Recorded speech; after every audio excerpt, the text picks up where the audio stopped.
Rebecca Johnson would wake up before dawn broke over New York, while the city lights still shimmered like stars in the night. Her routine was relentless. She'd pull on her nurse's uniform, trying to shake off the exhaustion from endless double shifts that piled up over the days. This was how she ensured a living and, most importantly, a future for her only son, Elijah. Since she split from Elijah's father, she had learned to bear the weight of running a household alone, gathering every ounce of courage and determination. Elijah was her pride and joy, but also her greatest worry. At 14, he was in that difficult phase where childhood innocence mixed with teenage rebellion and dreams. He had an observant look, a reserved expression, and an intelligence that left Rebecca caught between pride and anxiety. Elijah was brilliant at reading the world around him, but had a tendency to retreat, keeping his feelings close. Before we continue with the story, let me know where you're watching from in the comments, and I'll leave a heart. Rebecca, despite her fears that neighborhood influences might negatively impact Elijah, tried to trust his character. Their neighborhood wasn't the worst, but it was far from the safe haven she dreamed of for her son. Crime and violence had risen in recent years, impacting everyone in the community. Elijah witnessed it up close, and Rebecca knew he noticed everything with an intensity that made her uneasy. She tried to instill in him the importance of right and wrong, the strength to resist temptation, and the courage to carve his own path. Though she trusted in the values she had taught him, the constant worry of not being around enough haunted her. At times, coming home after long hours at the hospital, Rebecca felt a pang of guilt, questioning whether she was truly doing enough. Work consumed her, leaving little time and energy for the small talks with Elijah, moments that could help him navigate this tricky phase. Deep down, she feared he was drifting away, facing the challenges of adolescence without her support. She struggled to push those feelings of guilt and fear away, yet they were always there, as if her instincts were trying to warn her of something she couldn't yet see. Elijah was a quiet kid, and like any teenager, he wanted his own space and independence. Rebecca fondly remembered the days when he would wait for her by the window, grinning, eager to see her. Now that had changed. She'd often find him in his room, headphones on, wrapped in his own thoughts. Rebecca knew it was natural for him to change, but the feeling that something was affecting him lingered. Sometimes she'd catch him staring at the ceiling, lost in thought, and felt he was hiding something he didn't know how to share, or chose not to. But whenever she asked, he assured her he was fine, that she didn't need to worry. Rebecca wanted to believe him, but couldn't ignore the growing unease in her heart. Despite her exhausting hospital shifts, Rebecca would leave notes for Elijah on the kitchen table, words of love and encouragement, reminding him she was there for him. When she got home, she'd sit with him at dinner, hoping to hear about his day. Elijah would respond briefly, brushing her off, and Rebecca, feeling a sense of helplessness, would let silence fill the gaps. It was as if each day a quiet distance grew between them, and though she longed to bridge it, she wasn't sure how. She wanted to believe it was just a phase, yet a voice inside whispered it was more than that. Her worry over Elijah's future extended beyond work days. On her days off, she'd make a point of taking him to different activities, hoping to broaden his outlook and keep him away from bad influences. She encouraged his studies, enrolled him in tutoring programs, and even tried to get him involved in book clubs and sports teams, though he wasn't too keen. Elijah always preferred being at home in his room, writing in his notebook. It was a unique trait of his. From a young age, he enjoyed recording thoughts, ideas, and sometimes stories he'd make up. Rebecca found it endearing, though she knew he rarely showed his notes to anyone, not even her. Despite everything, Rebecca held on to her faith in Elijah's character. It was a constant inner battle between her trust and her fear. As a mother, she felt responsible, but also limited. She knew the neighborhood held many temptations for teenagers, from kids in gangs to classmates involved in shady activities. She sometimes wondered if she should move, despite the financial strain it would impose, to give him a better environment. But moving meant facing another challenge in their already difficult lives. Rebecca also faced judgment, especially from people close to her, who said her long hours at work made her lose her role as a mother and that Elijah needed a more present figure. But how could she leave her job and still make ends meet? The constant feeling of being torn between difficult choices weighed heavily on her every day. Yet Rebecca never stopped reminding Elijah that no matter what, he was her priority.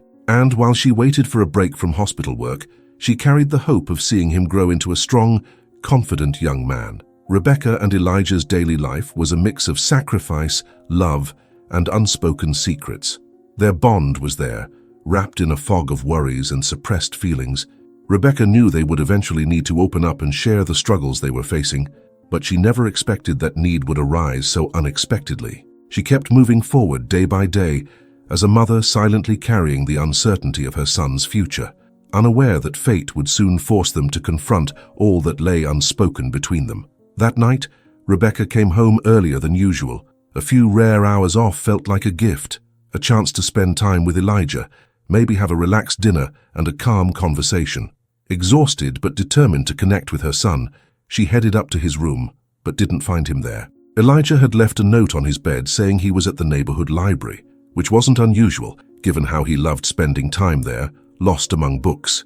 Rebecca felt a slight relief, thinking that, despite her worries, he still valued reading and studying.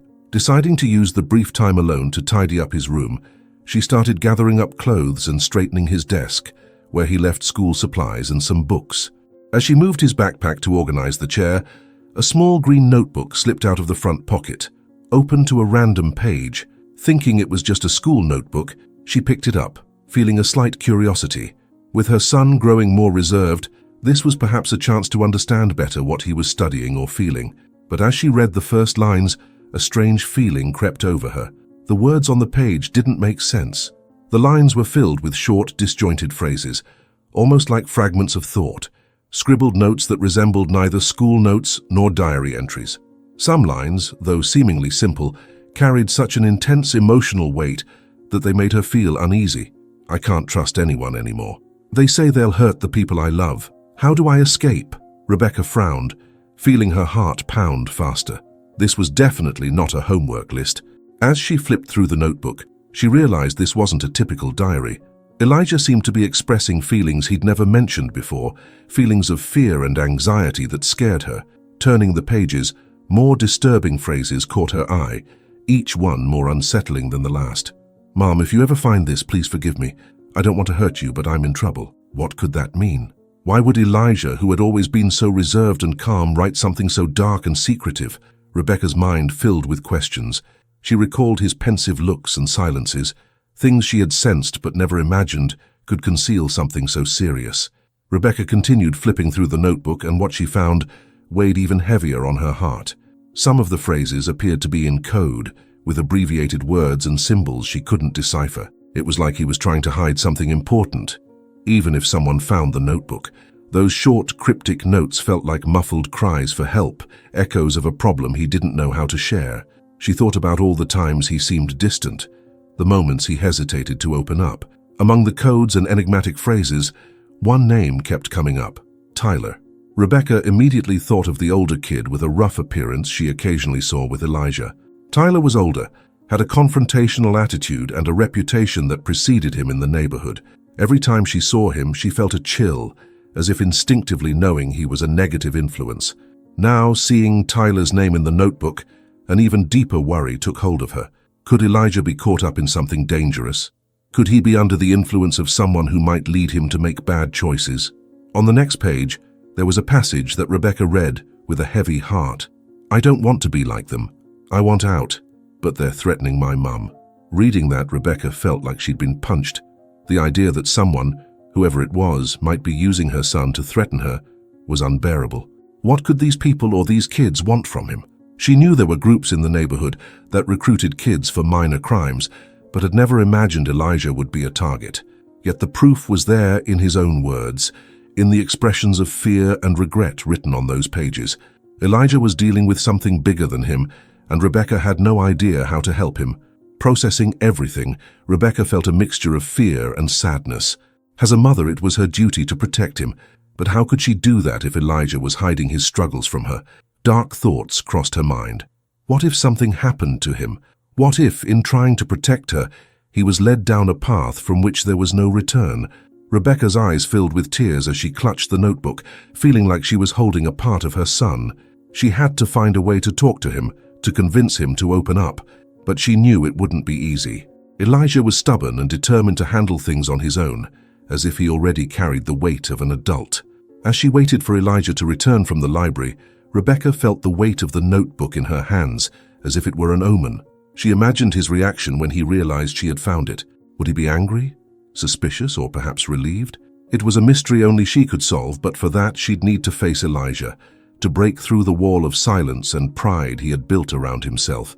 The words written there were a window into a side of Elijah she didn't know, a side that wrestled with shadows she had never imagined existed. Finally, as she waited for him to arrive, Rebecca resolved that she couldn't ignore the signs she'd been noticing.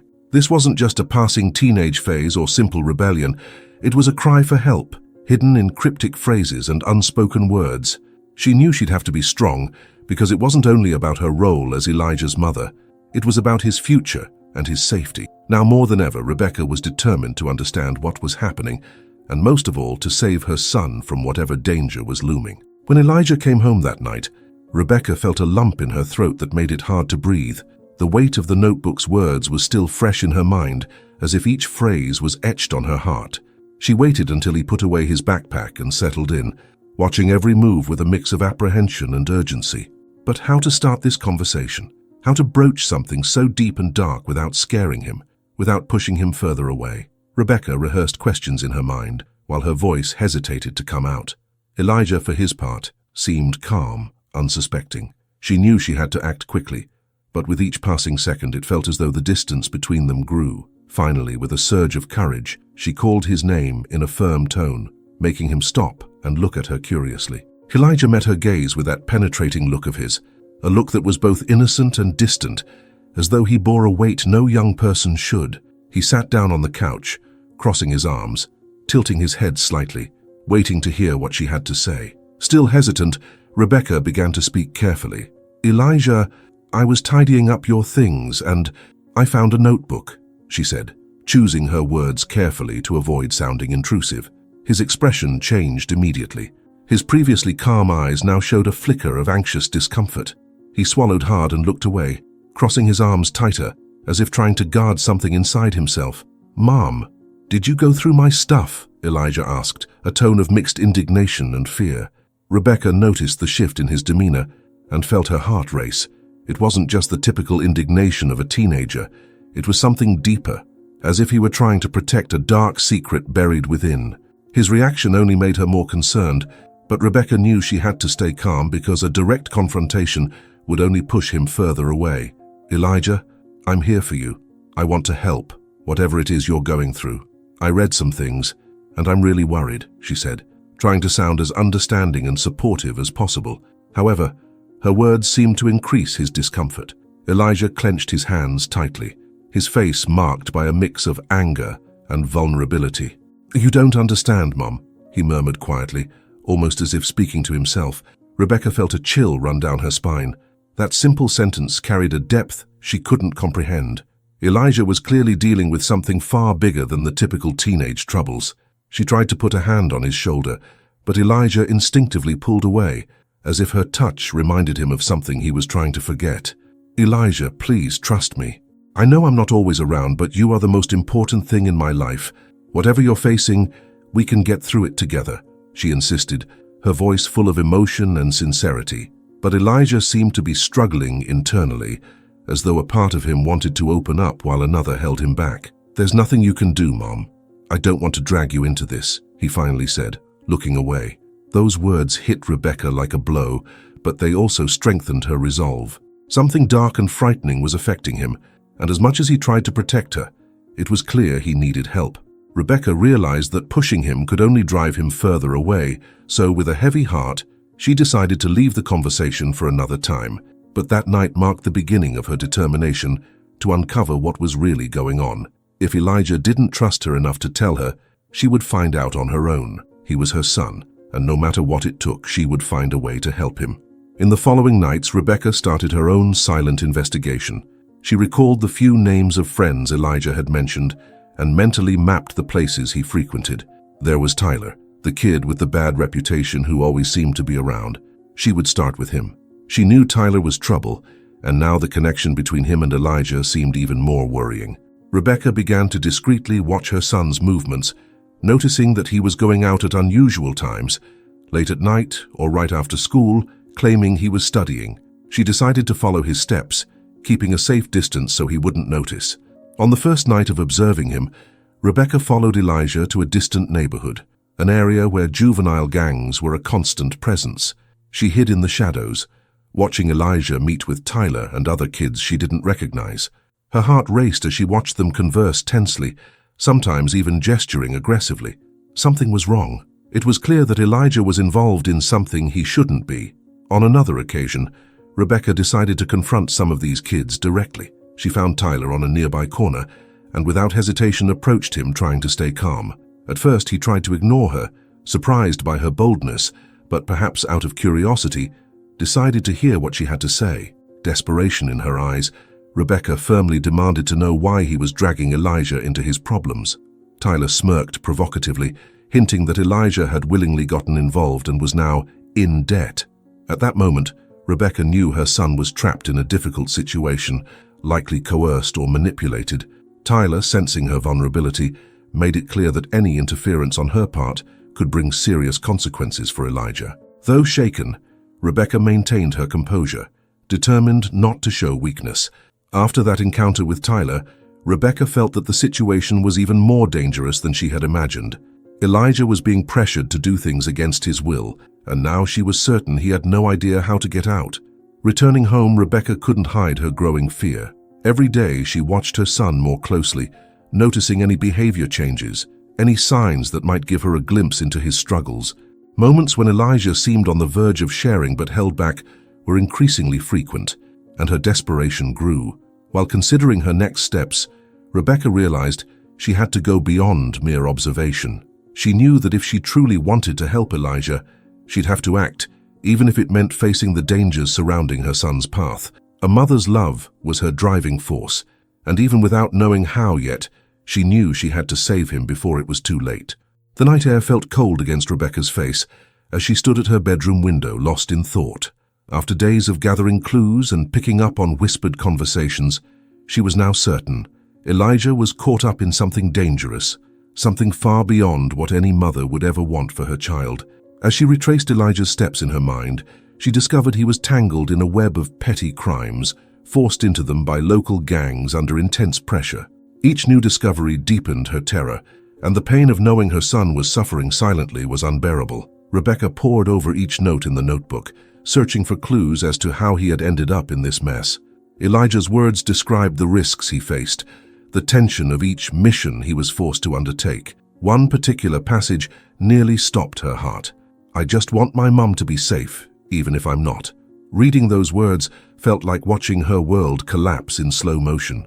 The son she had raised with so much love was risking himself for her, placing himself in harm's way to keep her safe. It was as if every letter carried a lament, a silent pain that Elijah had never dared to express out loud. He was willing to do whatever it took to protect her, even if it meant putting his own safety at risk. Rebecca tried to imagine Elijah's days and nights, the constant tension he must have felt, the fear of failing or being caught.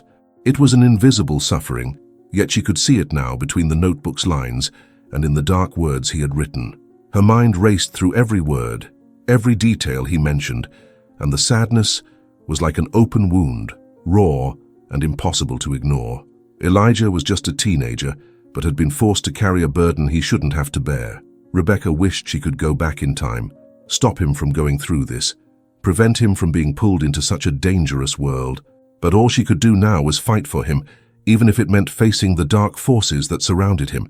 Yet the more she uncovered, the more desperate Rebecca felt. She realized that Elijah was not only ensnared by a gang, but that this gang used kids like him for illegal activities, forcing them to carry out small thefts and risky deliveries in exchange for protection that was nothing more than a threat. Elijah was being manipulated, a pawn in the hands of unscrupulous adults who took advantage of young people's vulnerability. By getting involved, even unwillingly, Elijah found himself deeper and deeper into a trap, each mission a new step closer to an abyss he couldn't escape. Rebecca couldn't stand the thought of Elijah suffering alone, with no one to turn to, with no one to reach out a hand. And his pain was now her own. Each word she read in that notebook was a reminder of her son's silent suffering, a pain he hid with all his strength. She knew she needed to act quickly. There was no more time for hesitation. Elijah was in real danger, and she didn't know how far he'd go to protect her. but she knew deep down that he wouldn't hesitate to risk everything, even his own life. The next day, as she continued reading the notebook, she found a recent entry. The handwriting was shakier than usual, and the words seemed hurried, as if he'd written them in a rush. "This is the last one. I have to do this. If something goes wrong, forgive me, Mom." Those words cut through her like a cold blade. Elijah was planning one last mission, something that seemed riskier than anything he had done before. He mentioned needing to complete this task to be freed from the gang's pressures, but she knew that was an illusion, that these men would never let him go. The fear of losing Elijah forever overwhelmed her, and the despair left her feeling powerless. She needed to act before it was too late, before her son was consumed by this web of crime and despair. Rebecca took a deep breath, trying to hold back the tears threatening to fall. She needed to stay strong and think clearly. She decided she wouldn't wait for another opportunity to confront Elijah. She needed to track him down and stop him from doing whatever he was planning. That night, she waited patiently, trying to keep calm as Elijah left the house. He said he was going to study at a friend's place, but Rebecca knew the truth. She followed him from a safe distance, watching him head toward a known dangerous neighborhood, her heart pounding. Each step took her closer to a side of the city she never imagined facing. As she watched Elijah meet up with some gang members, Rebecca hid in the shadows, waiting for the right moment to step in. She overheard parts of their conversation, snippets indicating the seriousness of the mission Elijah had been assigned, an important delivery, a race against the clock he needed to complete, or face severe consequences. The men spoke with cold indifference, treating him as if he were a tool to be used and discarded. Their dehumanizing attitude enraged Rebecca, but she knew that any hasty move might put her son in even greater danger. Rebecca's chest tightened as she heard Elijah respond, his voice sounding defeated and resigned, yet determined to go through with it, to protect her at all costs. This was her last chance to stop him, her last opportunity to prevent him from crossing a point of no return. She waited until the men walked away, leaving Elijah alone for a few moments before starting his mission. In that instant, she stepped out of the shadows, calling his name in a hushed, urgent whisper. Elijah turned quickly, surprised and terrified to see his mother there in a place she should never be. "Mom, what are you doing here? You need to leave. They'll see you," he said, desperation in his voice, fear visible in every line of his face. Rebecca moved closer, grabbing his shoulders firmly, trying to calm him down. She could no longer hold back her tears, but her gaze was filled with determination. "Elijah, you don't have to do this. Let's go. Let's leave right now. I'll find a way to protect you, to protect us. Please trust me, son," she whispered, her voice shaking but full of love. But Elijah shook his head, trying to pull away, his eyes filled with a pain that broke her heart. "Mom, you don't understand. If I don't do this, they'll hurt you. I can't let that happen." Rebecca saw his desperation, saw how much he was suffering from carrying this responsibility, and felt as if her heart was breaking into pieces. She knew he was ready to do anything, even sacrifice himself to protect her, and that was something she could never allow. With a strength she hadn't known she possessed, Rebecca held Elijah, and with every ounce of courage she had, promised, "I'll take care of this, Elijah. I'll get you out of this. No matter what I have to do, I won't let anyone hurt you." Rebecca inhaled deeply, feeling her heart pound as she entered the dangerous part of town where she knew Elijah would be. This neighborhood was known as a hub for juvenile crime, a place where shadows hid threats few dared to challenge. But Rebecca, in her desperate state of maternal courage, had no other choice. She ignored the suspicious stares that followed her, the whispers that trailed her as she advanced. What drove her was Elijah's face, his innocent expression lost in a world he should never have known. She forced herself not to dwell on the terrifying thought that something could go wrong, that her son's fate might be sealed in that dark place. With a determined look she continued, ignoring the fear that had rooted itself in her chest. Time was running out, and she knew that if she didn't reach him in time, Elijah would once again be at the mercy of those who manipulated him. Reaching a dead-end street, Rebecca saw a group of hardened-looking young men who eyed her suspiciously, indicating she had arrived at the right place. They spoke in whispers, watching her like animals ready to strike. She recognized a few faces. Tyler was there, alongside other older boys, and among them, a man who seemed to lead the group with a cold, calculating stare. Elijah stood beside him, visibly tense, his shoulders slumped and his expression weary. This wasn't the same Elijah she knew. He looked like a stranger, a boy carrying a weight that made him appear far older than he was. Rebecca could hardly believe what she was seeing. Her son was at the center of a dark scheme, ready to be used for something she knew could mark the end of his innocence. Ignoring any caution, Rebecca stepped forward, the sound of her footsteps echoing in the alley, drawing the attention of the young men who looked at her with a mix of surprise and distrust. Elijah's eyes widened when he saw her, his face a mixture of shock and fear. "Mom, what are you doing here?" he asked, his voice trembling, caught between disbelief and dread. Tyler and the others exchanged glances, and the group's leader, a middle-aged man with a sinister expression, crossed his arms, watching the scene with cruel amusement. Rebecca swallowed hard, gathering the courage she knew was essential in that moment. "I'm here to take my son," she declared, her voice firm despite her racing heartbeat. The group's leader let out a mocking laugh, a low, cutting sound that echoed off the alley walls. "And you think just because you're his mother, you can come here and make demands?" he sneered, his tone sending a shiver through her. But as she looked at Elijah, seeing the desperation in his eyes, she knew she couldn't back down. Elijah needed her, and she would protect him at any cost. "Elijah is a good kid," she said, taking a step forward, keeping her gaze locked on the leader. "You forced him to be here. You threatened him. I know what you do to these boys. Elijah doesn't want this. He doesn't need to be here." The man rolled his eyes, clearly impatient, and signaled to Tyler, who approached her with a smirk. His eyes were cold and calculating, as if he was used to intimidating anyone who crossed his path. "Listen, lady, Elijah is already part of our group. He owes us, got it? And no one leaves without paying up," Tyler said, as if explaining to someone naive. But Rebecca wasn't naive. She was a mother willing to save her son from this, even if she had to stand up to every one of them. Rebecca raised her head, her gaze now blazing with determination. "If you think I'm going to stand by while you ruin my son's life, you're wrong," she said, her voice vibrating with intensity. "I know enough about you, who you are, and what you do. I can go to the police, I have evidence, I have names, and I'll expose everything." Those words echoed as a tangible threat. Tyler hesitated for a moment, but the group's leader stepped forward, a look of mixed amusement and menace on his face. "You know, we've heard threats like that before," he said, walking slowly until he was inches from Rebecca. "And usually they end in ways people don't like."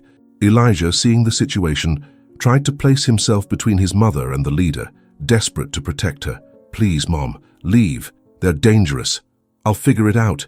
Just, please go," he begged, his voice full of a desperation that broke her heart.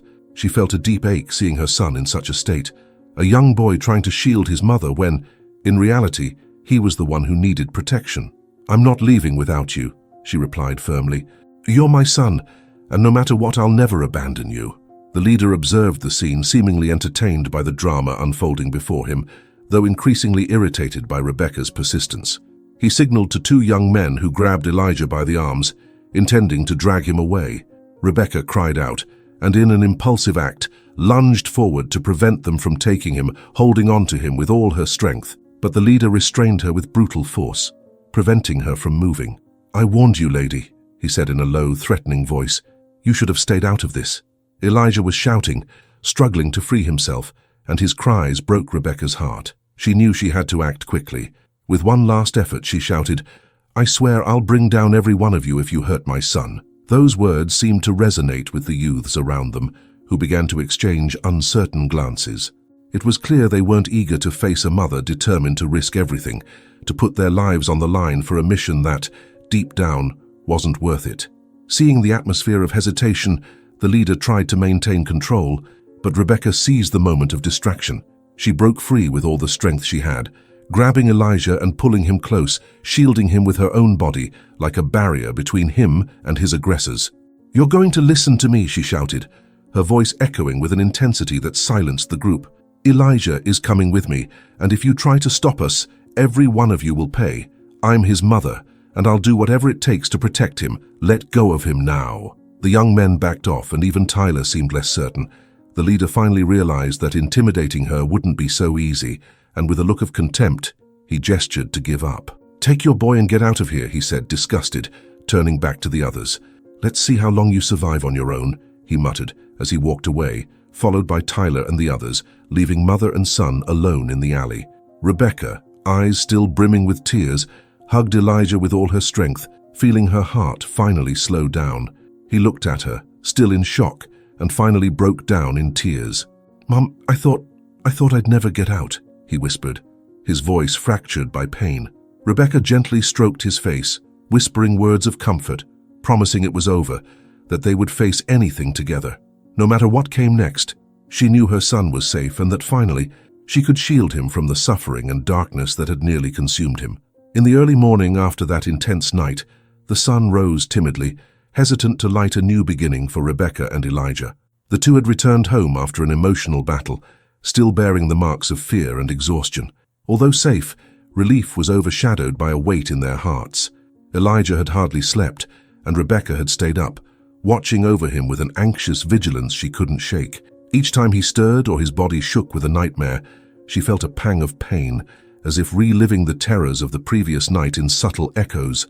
Finally, when the silence became unbearable, Rebecca approached her son, who was sitting on the edge of his bed, staring at the floor. She wrapped him in a warm embrace, and he, without saying a word, broke down in tears, his muffled cries sounding like the contained lament of someone who had carried an unbearable weight for too long.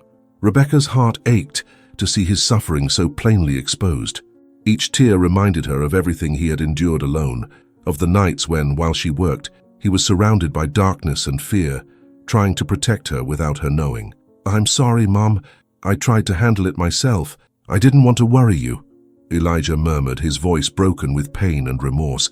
He felt guilty, as if he had failed to protect her, despite knowing deep down that she had always been his safest haven. Rebecca took his face in both hands, making him look into her eyes, which now glistened with a mix of sadness and resolve. "Elijah, you'll never go through this alone again," she said firmly, her words carrying a strength he couldn't ignore. "I failed by not seeing what was happening, by not realizing what you were going through, but that will never happen again. I'll be by your side, no matter what." Those words seemed to lift some of the weight he bore. It was as if, for the first time, he could stop being the protector and return to being the son, that boy who, more than anything, needed his mother's love and presence. The days that followed were ones of rebuilding, but also of painful healing from the scars of the past. Rebecca decided that, before trying to erase the memories of it all, they would confront the pain together. Though difficult, their talks were healing. Elijah opened up about the nights he felt cornered, about the threats he received, about the helplessness and the constant fear that harm would befall his mother. Rebecca, in turn, shared her guilt, the remorse for not being more present, and the despair she felt when realizing he had isolated himself to protect her. Each confession reminded them of how far apart they had been, even living under the same roof, but also marked a step toward the healing they both needed. As the days passed, Rebecca realized they needed more help than they could give each other. It wasn't easy to admit, but she knew that the traumas Elijah carried wouldn't heal with love and understanding alone. He would need guidance and support, someone trained to help with the emotional scars he now bore. She looked into community youth support programs and met with counselors who could provide Elijah with the psychological support needed to start over. At first he resisted, hesitant to revisit painful memories and expose himself to strangers, but over time he began to see that these meetings offered a kind of freedom, a way to finally shed the shadows that haunted him. Slowly, Elijah began to find some peace, and Rebecca, watching him closely and lovingly, noticed the transformation in her son. The fear and tension once etched on his face started to fade, replaced by a more hopeful expression, although there were still scars that would take time to heal. He started joining activities at school, and Rebecca felt that little by little, he was reconnecting with the life he had always deserved. There were days he still seemed withdrawn, when the ghosts of the past seemed to resurface. But on those days, Rebecca was there, ready to listen, to support, to ensure he never had to face his fears alone again. Over time, Rebecca saw a new opportunity for both of them to start fresh. She decided it was time to look for a safer neighborhood, a place where they could rebuild not just their routines but their sense of peace. With money she had saved over the years, she managed to rent a small apartment in a less dangerous area, a place where, for the first time in a long time, they could feel truly safe. Elijah, initially reluctant, began to warm up to the idea. For him, the new home represented more than an address. It was a symbol of a new beginning, a reminder that the life of fear was finally behind them. Rebecca also became more involved in the community, connecting with other mothers who, like her, knew the dangers of the streets, and had fought to protect their children from similar influences. Elijah found new friends, kids who shared healthy interests, and encouraged him to pursue his dreams, to believe that his future could be different. Gradually, the image of Tyler and the other gang members stopped haunting him, fading like a memory as hope grew in his heart. One night, in the quiet of their home, Rebecca and Elijah sat together on the small balcony of their new apartment. It had become her favorite place to reflect on everything they had been through without being overwhelmed by the pain. Looking out at the city lights, Elijah held his mother's hand, and they shared a silent but meaningful smile. "I would have never gotten out without you, Mom," he said, his voice filled with gratitude and love. "I couldn't bear the thought of losing you either," she replied, touched. Elijah leaned in, hugging her, and they stayed there, sharing a moment that represented everything they had overcome. The pain, the suffering, and the past fears were still a memory, but they had been surpassed by unconditional love and the strength of a mother who, even amidst fear, had stood firm to save her son. The darkness that had once threatened to consume Elijah seemed to have lifted, now replaced by a glow of hope and resilience. That night was proof that, despite all the challenges, they were building something strong and enduring. They would carry the scars of the past, but they also knew their bond was unbreakable. And as they looked out over the city lights, they knew that from that moment on, they would face the world together. Thank you for watching. Don't miss out on more stories just like this one. Click on any video popping up on the screen to dive into another adventure. And if you're enjoying these stories, don't forget to subscribe to support the channel and stay updated with our latest videos. See you in the next story.